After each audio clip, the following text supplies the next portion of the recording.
Hello to everyone, and thank you for watching. We're gathered here for another discussion with the LaRouche Democratic National Slate and Mr. LaRouche. And we're coming off of a weekend in which we had two fairly successful events, which were hosted by Keisha Rogers down in Houston, which Summer attended, and also an event up in New Jersey with Diane Sayer, which I had the honor of attending as well. And Mr. LaRouche addressed both of them simultaneously, which people on this website might have seen. So I think we have a place to start the discussion from there. Well, first of all, let me pose a question to you. And it may be very provocative, but if it's provocative, excuse me, it's useful. You saw an adult audience, essentially, in both instances. Where were the young people? The question then is posed,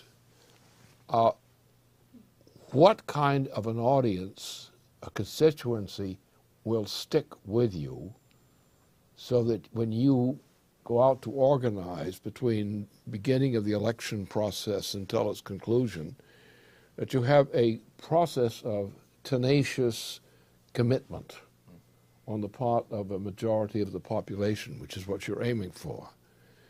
Now, in today's younger people, young adult people, you don't have much of that tenacity. Part of it is a result of the degeneration process, which has been going on in the United States.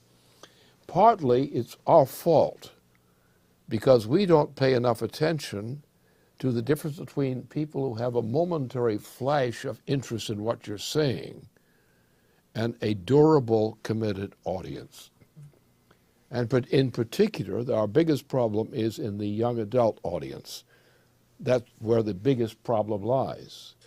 Now, not only do you have to attract young adult audience as a constituency, you have to ensure that it sticks and grows.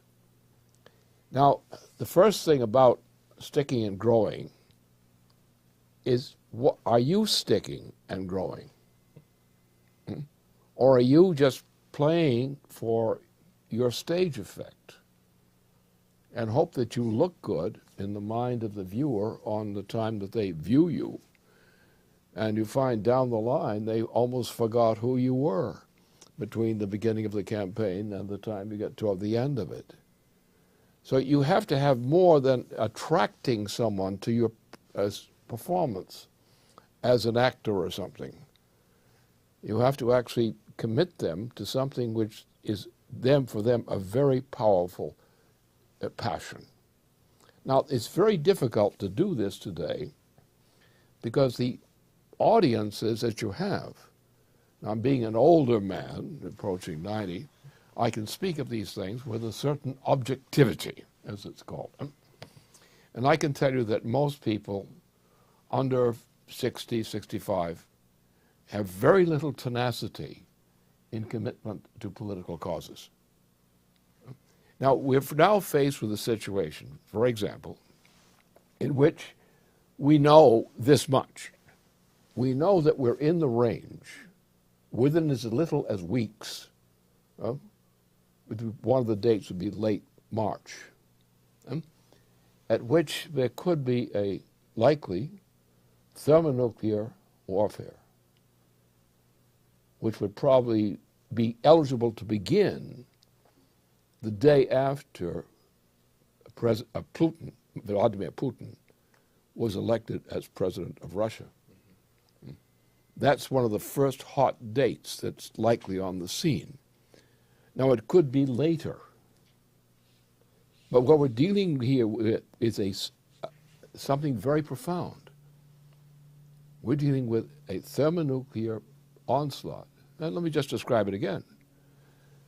On a certain date, well before the general election this year, it remains not only possible but probable, not certain but probable, that the United States submarine fleet and other elements of U.S. command and British command and so forth, allies, would on that date would set off a simultaneous burst from something which is led by U.S.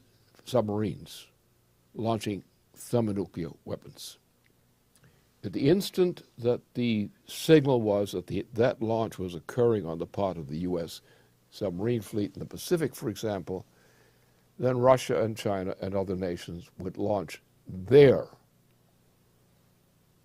thermonuclear weapons against the states which were considered responsible for launching the war on Russia, China, and so forth. After that, there wouldn't be much left. Now, the question of commitment is, are you committed to preventing that from happening?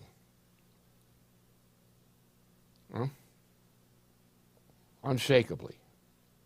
Now, what can you do to induce a population out there, especially a younger population, which has no real commitment to anything? And how can you get them to have the guts? Look at your members of Congress. The members of Congress are generally juvenile by these standards today. Virtually none of these members of Congress right now would stand up to act to prevent a thermonuclear war from breaking out. They wouldn't even join in pushing through Glass-Steagall, unlike the adult audience that we addressed in these two events this weekend. And you find that the younger the generation is, the more degenerate they are morally. Degenerate in the sense that the commitment to anything except their own pleasure or choices of taste is more powerful to them, in fact, than life itself. You have, so what does this mean? What's this kind of commitment I'm talking about mean? It means that essentially that you know you're going to die anyway. If you don't know that, sending you back to first grade won't help much. But because in order to fight a war of that type, even long before thermonuclear war was on the table, World War I, World War II, things like that, and other major wars, there was a commitment in which the people who made the commitment didn't desire to die, but would not try to escape death by dishonor. They found something in their life which was more than their life itself. Their life was conceived as based on a purpose, an intention for what its outcome would become, either in a general principled way or even more specifically. It's that kind of capability that takes an ordinary slob, a citizen, and turns them into a hero. And it happens as much on the battlefield as anywhere else. Battlefield warfare in old times, not the junk they're doing now today. It's almost like a drug affair, these kinds of things. And you don't have the commitment out there. And you think you're having a favorable impression on an audience. How much will that buy you on the day the firing starts? Because the meaning of life does not lie in the possession of mortal flesh. The meaning of life lies in what your life will have meant to humanity in times to come. Otherwise, your life isn't worth anything, is it? If your life isn't worth something important to people who will be dead, then your life has no purpose whatsoever except an accidental one. And it's very difficult these days, particularly with a sloppy sloganeering type of, this will be good for us, this will be bad for us, this will be good for us. And very people have the real kind of guts, which is not some kind of bullying around, but a real commitment to say that there are things for me which are more important than my life itself, because they can turn the meaning of my having lived. And if you don't touch that, you won't solve the problem I saw when I saw two audiences with middle-aged or older people in two locations, in Texas and here in New Jersey. if you don't have that kind of thing, you do not have yet discovered what makes you an effective candidate as an advocate in a political process. If you're trying to put on what you think is a good appearance, walking out of something and getting applause for the moment, and then they'll go over to the next campaign and they'll do the same thing to them. Why not? Because they say, what I'm getting is pleasure out of my living now. What I experienced last night, for example, is reality. I got money. That's reality, buddy. The problem why the world is full of such victims, as in the transatlantic region, is because most people today in the transatlantic region don't really believe in anything except their own sense experience and not knowing the pain of the moment they're going to die. So therefore, we have to think in these terms. We're not dancing around the issues, saying pretty words to pretty people with pretty responses. Our job is to reach deeply into the emotions and intellect of the audience out there and to bestir in them a victim of the type that sticks. It sticks because that mission is more important to you in the present and in the future than anything else. Without that kind of conviction, you cannot change the course of history. And right now, the course of history is aimed this year at mass extermination of the human species. No, maybe not all of it, but it's a pretty big bunch. And that is the real mission which we have to represent in leading a campaign to save this nation and to save civilization in general. It's reality of this year. Maybe by some good fortune we might escape this. But as of now, it's sure coming on. And the first thing to do is to examine yourself, not only in a general way, but anytime you make a speech, anytime you make a campaign pitch, anytime you make a programmatic statement for commitment, that, look in the mirror, look at yourself saying that, and ask yourself, what's the intention that you're tending to implant in the audience to which you are speaking? I'll try that on. You know, what you're raising reminds me of a discussion that I think it was with Sky about the question of teaching, where you described that a teacher, a real teacher, will create a crisis in the student, which is definitely not the way our culture is accustomed to think.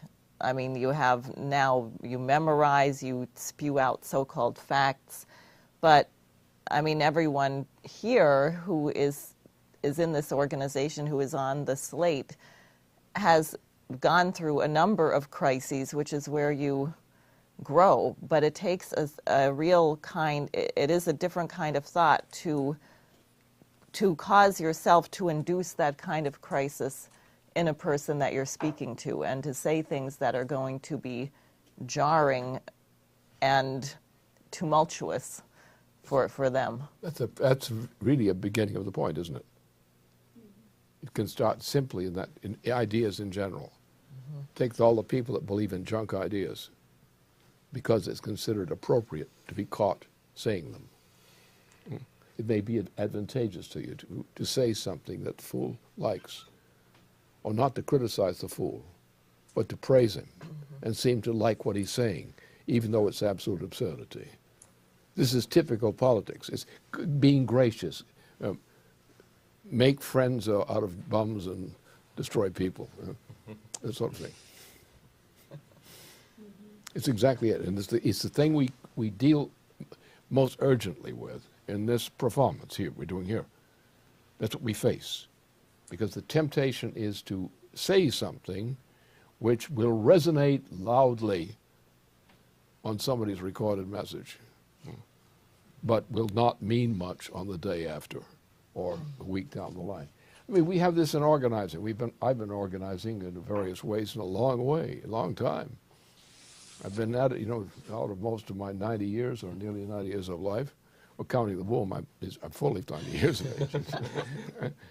That in my experience of life, I know that most people I have known in my lifetime have been registered in the end as fakers. And as the generations have gone on since Truman became President of the United States, the general trend has been worse and worse and worse, down to more and more phony pretension. My pretension is more attractive than your pretension. And you have these I got 4 Republican candidates running loose out there. They shouldn't be running loose. That's a big mistake, number one. None of them is fit to be even considered as the presidential candidate. But at this point, that people are actually thinking in terms, and will be thinking in terms, of supporting one of these candidates. You've got 5 jokers, Obama and 4 other Republican jokers. How many people are going to say, we have a preference for one or more of these jokers? Now, therefore, if you want to win for the nation, you've got to defeat not the candidate.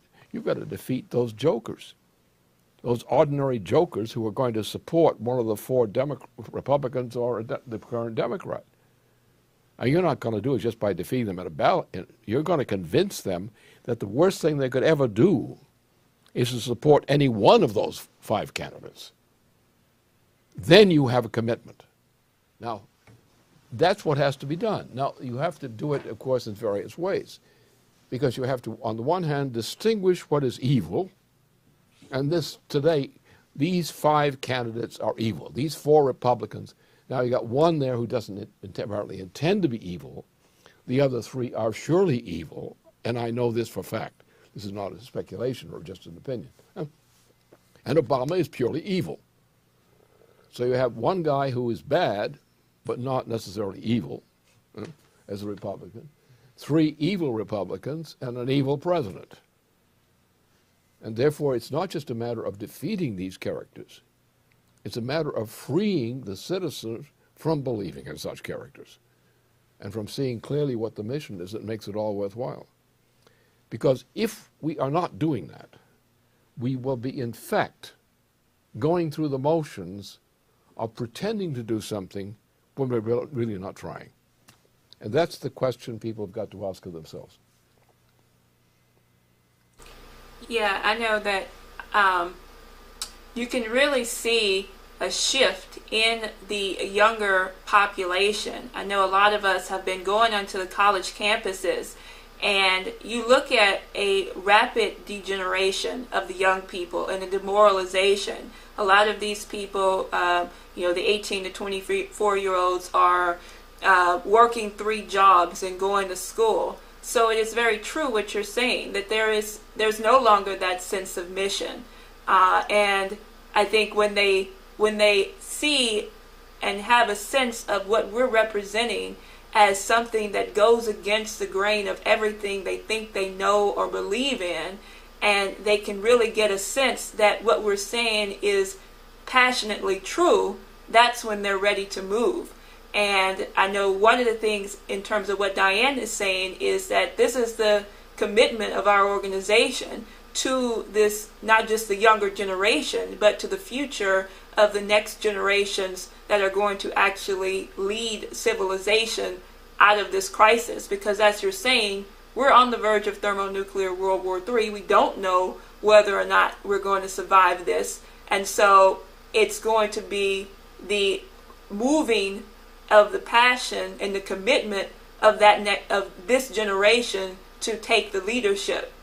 But on that, I think I'd like, to express again what you've been saying, Lynn, from the standpoint that after the strike on Pearl Harbor, after the attack on Pearl Harbor, the generation that you had that emerged, that committed their lives and put their lives on the line for that mission, for the nation, because they had leadership, they had visionary leadership under President Franklin Roosevelt, that no longer exists. And we have a commitment to actually giving them that leadership that they know, that the nation knows, that the younger generation knows, that they can commit themselves and must commit themselves to a mission once again.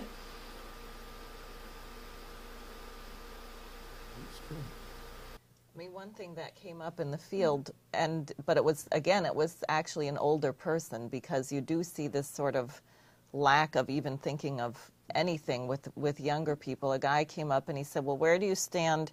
You're running for Congress. Where do you stand on abortion, gun control? And I said, that is stupid. I said, you're the problem. Why are you asking these questions? We're facing thermonuclear war. Where do you stand on that question? And I think, but it also strikes me that how often do you even get engaged? It is different on the campuses. You really have to challenge people on what they think that they know. Because why do you decide to learn something? You decide to learn it because you say, oh my gosh, I was wrong. And then there's a crisis where you have to change what you think. And that actually makes people happy. That's why the best organizing is when someone disagrees and they get an insight and then they get recruited. Well, what you're really going against is what's called popular opinion. The evil is called, its best name, is popular opinion. Right. Because people feel they're imprisoned. This is the great work of pollsters, to convince people what popular opinion is. And if you want to be accepted, you have to join in the committee of popular opinion. Now, in point of fact, in terms of all important developments in history, popular opinion never really decided a political issue. What happened is some people decided the issue effectively, and that became popular opinion. Like because they were following. And it's just the same way people follow Adolf Hitler. The same people who are ridiculing this creature, while he'd just been appointed, and they would say, this joke, he's going to be gone with the next election. In the next election, most of them were supporting Hitler. And so therefore, popular opinion is not worth much of anything. There is a time when popular opinion is not popular opinion. It's a commitment to a clear understanding of a moral purpose. And it's an understanding of the kind of future that your actions are creating for mankind in the future. Look, people didn't vote for their conscience in most cases. Somebody taught them their conscience. The American Revolution was based on that. I mean, this goes back to the founding of the beginning of the Mayflower deposit on the coast of Massachusetts. And there was in that period a commitment to get away from British thinking and away from continental European thinking into a conception of a society. The Massachusetts Bay Colony elaborated that until it was crushed by the Nouvelle Nation Party faction in Britain. So that therefore it is a few people that usually determine what the vote will be, what the public opinion will be. And so the question is how does that opinion, how is it formed? How must you use that knowledge in order to bring people to an understanding of what they should be personally committed to believing? The secret of the American Revolution is we had almost 2 generations, 2 centuries of the history of the development of civilization in Massachusetts. So you had that. And that was what informed the people of what they should believe. Because they went through the experience of testing what was true, what was false, and so forth, and coming out with a pretty clear sense of a constitution. Today, we don't have any constitutional thinkers. Our voters don't know what a constitution is. They think about public opinion. What's public opinion? What they're afraid not to say. Yeah, I'm finding what the very best quality of reaction that we're getting right now, and it's not from the majority of people that we meet in the field, but it's a smaller grouping. But what it is when we take someone through what is required to fundamentally change the situation and save the country, they have actually a self-conscious moment where they say, I came up here and I thought, yeah, I agree with you guys. I want Obama out. But I was thinking in terms of all these smaller issues, all these things that I thought were important to me. Now I realize that there are different things that are important to me. There's a completely different set of things that I know now that are important to me, and they get a sense immediately of what real leadership is.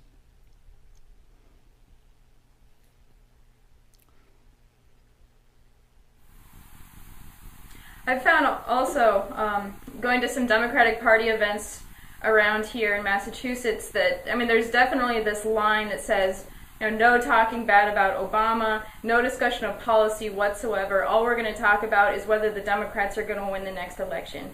And it's completely insane. And of course, the Democrats are going to lose support if that's all they're doing. And you're also finding the fact that there actually aren't any candidates, as you've been saying, in the presidential race or even in many other races which have anything to stand on, because there isn't an identity of a commitment to create anything, because there is this pessimism about having a personal identity of creating a change in anything. I think one of the problems, one of the things that we're running into, because we need people to contribute to our efforts, and one of the difficulties that we run into is, at least one of the solutions we've been coming to actually, is that when people ask you, well, what am I contributing to? And they really don't want any list of predicates you can possibly give to them. What they're looking for is what we've been able to fill that void with, because people, they don't really know what they think, which I think is kind of the discussion we're having here. A lot of people say, I have I have my list of what I have been trained to think. But in reality, they don't really know what they're thinking at any given moment.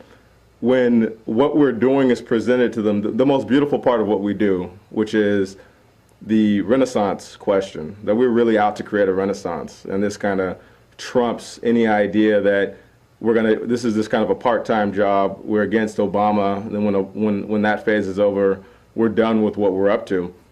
But it trumps every potential any potential thought in the mind of the people who you're talking to that you're going to give up. It gets trumped when they get a sense of you expressing what it is we're really trying to do, which is create a Renaissance, create a future for humanity. That when that's presented to people, they're actually willing to contribute to what we're up to, as opposed to anything else. They want to support us in that effort. Take another question, take another aspect of the same thing. What's a good issue for any American citizen who's going to vote? What's a good issue?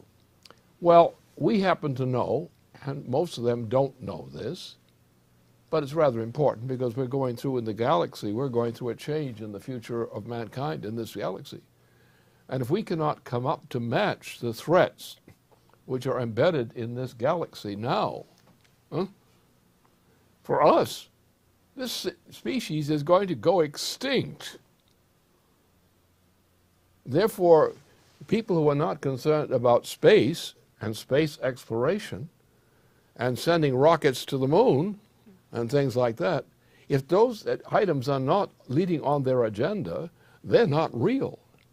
Because we have entered a period in which what is beginning to happen now, already, within this solar system, is we're facing issues of a type that mankind's only been around for about 7 million years, you know. And mankind has never before experienced what the galaxy and even Earth has experienced many times before. Mankind never knew what a dinosaur was. Everybody talks about them because they're gone. You can talk behind their back now with quite impunity.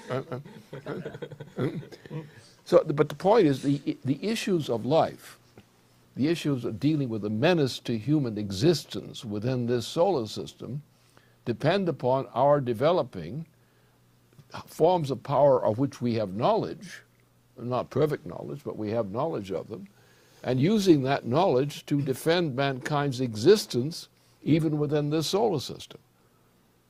And who doesn't have that on this basis? Who is saying don't use thermonuclear power? Who's saying don't even use nuclear power?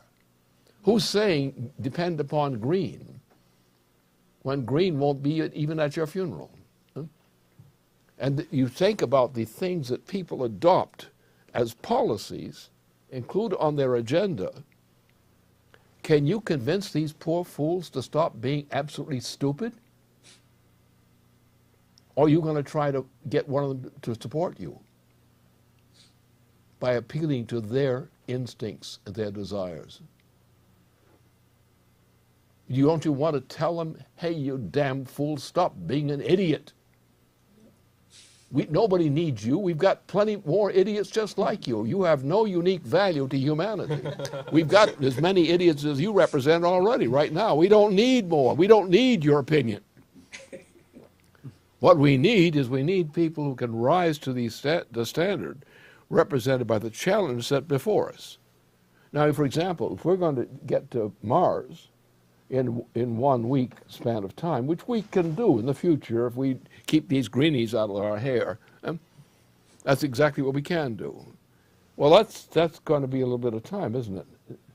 We're talking about, you know, the number of years to go through, generations to go through before you can do that. So you're actually committing yourself to save humanity in the future now, because there are missions we have to perform, which are defined in a sense as comparable to a Mars mission. These missions are required if we're going to defend future humanity.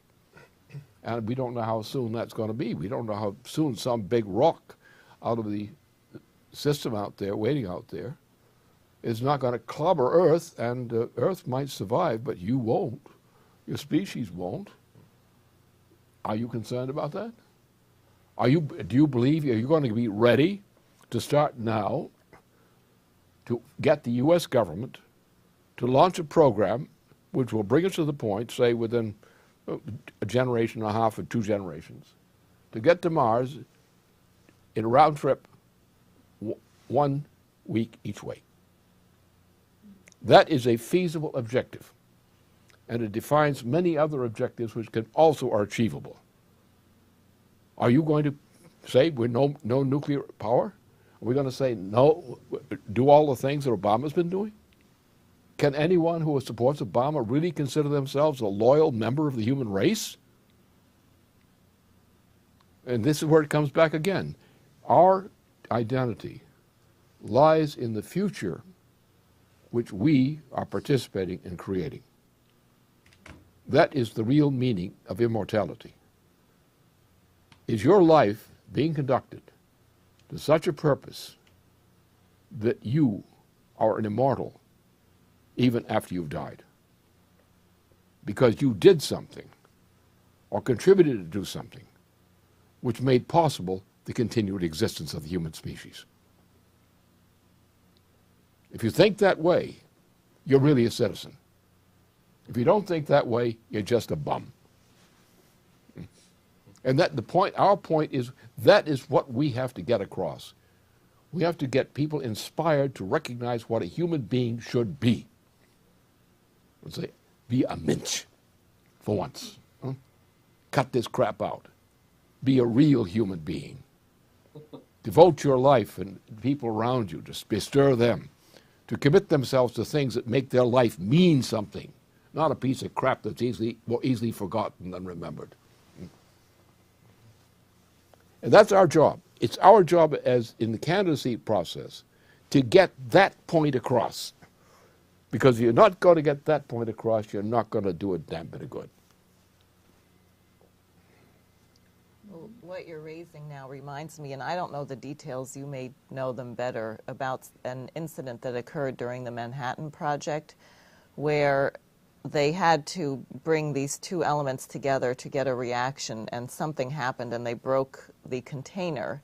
So they knew that the whole room was going to be radiated. Yep. And the person running the experiment told everyone to circle their feet with chalk because they wanted to know the effects. Everyone ended up dying, but at different times, and they had the record of how far away they were from this explosion that they could know the effect of the irradiation, which is a really incredible thing because you think about the dedication of the scientists who realized everyone in this room is likely to be a goner. Why don't we learn what we can learn even in our last act about this? It's often been a case in warfare, but it's only recognized by sane people in warfare. The insane, wild person just dies. They're killed. The sane person in warfare faces death with intention. Not the intention to die, but the intention to die in the process that you're doing something important for mankind. And that is what is lacking, and that's the point you have to get across to these citizens out there if you want to win this election. Not for yourself, but for mankind. Yeah, that brings to mind two things. One is that the Sullivan-Ballou letter of this state legislator who ended up going to war on the side of the Union, he wrote this letter to his wife before he was going to go, and he said, I'm going to war because I know that if I don't go to war, even though I love you, if I don't go to war, there's going to be a burning sensation in myself that I let the Union down. And then secondly, more broadly, anybody who decides to be an explorer, in my view, who decides to go out and say, I'm going to be the first person to make that trip on the 1 week span to Mars, it seems to me to be the equivalent of, well, once you don't have wars anymore, because we won't need wars any longer, once you don't have wars anymore, where does that historical, courageous side of the human individual, what happens to that? Where does it go into? It's going to be in people like, today's the anniversary of John Glenn orbiting the Earth. That kind of heroic deed that void is going to have to be filled by something. And going out, exploring, figuring out the universe, which we will never come to an end to, that you're going to have people like that, the moral, I think what you're bringing up, this moral side of the individual who decides to go to war, who's not just the madman who says, I might as well end it all, so let me do it in war, or something like that. Just consider the person who won't do that. Consider the person who's confronted with that as a reality of what life means, and who refuses that. What are they? They transform themselves into human junk.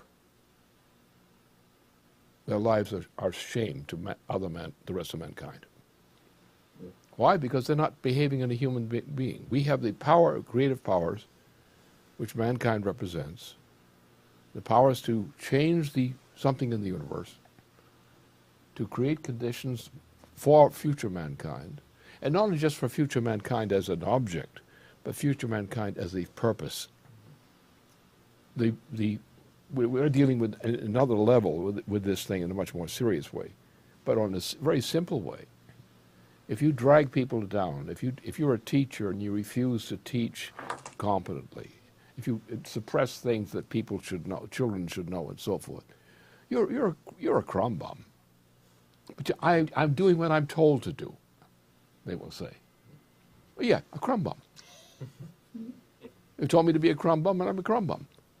What do you got to say about that? We crumb bums will stick together. And this is precisely the hard issue. If you want to talk about this election, when you know there's very little chance of survival of mankind under the current policies of the current candidates for the President of the United States, there's very little hope for mankind from people like that and people who follow them.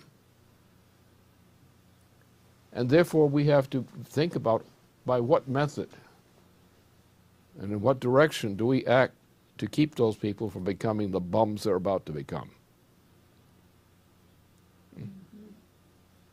This is what it means saving, the human life.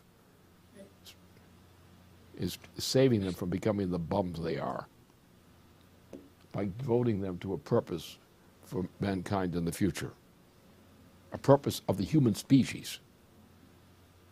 which the human species is equipped to do by its nature's craft. And if you're not loyal to that intention of your species, what are you? You're just more garbage. And when people see that reality, then they understand what it means to be a qualified voter. Well, besides giving people the optimism associated with knowing concretely what we can do and seeing the passion in us of creating that, we also have to have a commitment to stop this war drive. And there have been some actions recently in exposing conditions around that. You know, for example, the Al-Qaeda Obama connection and things like that. But we cannot let up on the drive to get Obama out of office to stop this threat of war, because it's still there. There is an intention by the oligarchy to create it, and we have to stop it. Therefore, we have to inspire people and limit first with smaller numbers, because with smaller numbers you have a chance to demonstrate what you can do. And then inspire people to go out and change other people by giving them a sense of what the purpose of life should be. And I mean, there's a real pleasure, you know, as you know, when you commit yourself to something that should be. And that's the power. And you've got to inspire people with why should I do this, they say. Because you want to feel good about yourself without being a faker. And that's the most common expression of goodness in people. They want to do something good. They want to know what it is to do good. Like Cotton Mather's famous slogan. We exist to do good. The purpose of mankind is to do good. It was on this principle that the United States was founded as a nation. The concept of to do good. And our job is to do good and not to fake it. That's also the principle that is expressed as as Apostle Paul's 1 Corinthians 13, because the principle to do good is the principle of real agape, you know, never boastful, never envious, that you have a commitment for the love of mankind, and that commitment is really non-existent when it comes to political leadership or it comes to leadership overall, because now it's just really a word. Because when you have a society that's more concerned about their own personal gratification and what's popularly accepted, then they cannot seriously have a commitment, genuine love for their fellow citizens and for fellow mankind. And that is what the principle of our republic and of our nation state was actually founded on, and what we are striving to adhere to and return to as our slate and what we represent here. Precisely so. And you've got to give people a sense of shame if they don't believe that, don't do that. And we have to, as political operatives, we have to get them to understand that and to think that and to be afraid of not thinking that and not doing that. That's the only way we're going to save this nation.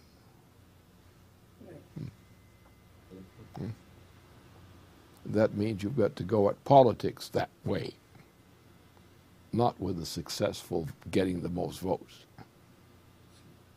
We got the most votes against your people. You ought to be ashamed of yourself for that, you immoral bastard.